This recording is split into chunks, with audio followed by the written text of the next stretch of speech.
Magandang hapon mga bata. Ang ating pag-aaralan sa araw na ito ay ang simili at metapora. Ang simili at metapora ay mga halimbawa ng tinatawag nating tayutay. Ano nga ba ang tayutay?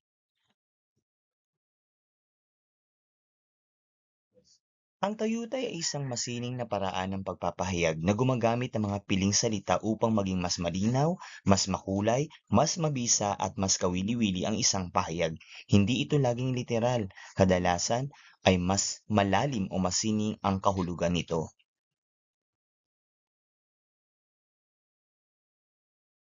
Marami tayong uri ng tayutay.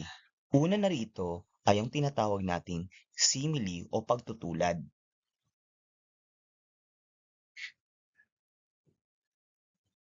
Ano ba ang simile o pagtutulad? Ang simile o pagtutulad ay ang paghahambing ng dalawang magkaibang bagay gamit ang mga salitang tulad ng parang, gaya ng, kawangis ng, animoy, sing o sim. Halimbawa, si Joel ay parang mabangis na tigre sa loob ng arena. Ang pinaghahambing natin ay si Joel at ang tigre. Gumamit tayo ng salitang parang. Animoy bituin si Mary sa kanilang grupo. Ang pinagtutulad natin sa pangungusap na ito ay ang bituin at si Mary. Ginamitan natin ng salitang animoy. Ikaw ay gaya ng bulaklak sa hardin na lagi kong pinagmamasdan. Ang pinagtutulad natin sa pangungusap ay ang ikaw at ang bulaklak. Gumamit tayo ng salitang gaya. Ang tinapay ay singlambot ng bulak. Ang pinagtutulad natin ay ang tinapay at ang bulak.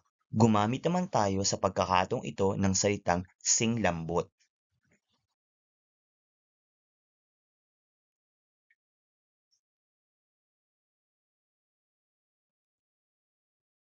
Ang iba pang uri ng tayutay ay ang tinatawag nating metapora o pagwawangis. Ano ba ang metapora o pagwawangis? Ang metapora ay tuwirang paghahambing ng dalawang magkaibang bagay upang magbigay ng mas malalim o masining na kahulugan.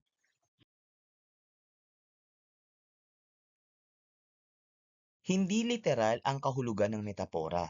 Malalim ang pakahulugan nito kapag ginagamit ito sa pangungusap. Halimbawa, si Joel ay mabangis na tigre sa loob ng arena. Hindi totoong tigre si Joel.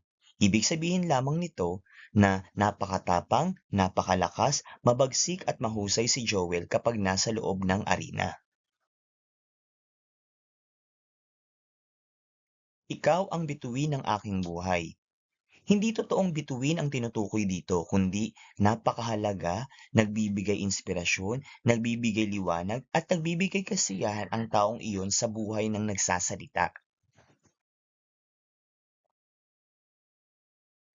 Ikaw ay bulaklak sa hardin na lagi kong pinagmamasdan. Hindi totoong bulaklak ang tinutukoy dito.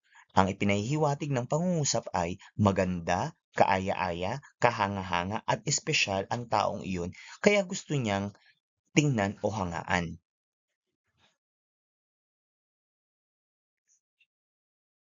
Dapat nating tandaan na kapag sinabing simile o pagtutulad, ito ay naghahambing ng dalawang magkaibang bagay. Gumagamit ito ng mga salitang naghahambing tulad ng parang, tulad ng, gaya ng, animoy, kawangis ng, sing at sim. Samantalang, ang metapora ay o pagwawangis ay paghahambing din ng dalawang magkaibang bagay. Hindi gumagamit ito ng mga salitang gaya ng ginamit natin sa simile. Direkta nitong sinasabi ang isang bagay ay isa pang bagay upang bigyang diin ang katangian nito. Ngayong alam na natin ang pagkakaiba ng simile o metapora, sagutan natin ang mga sumusunod na gawain.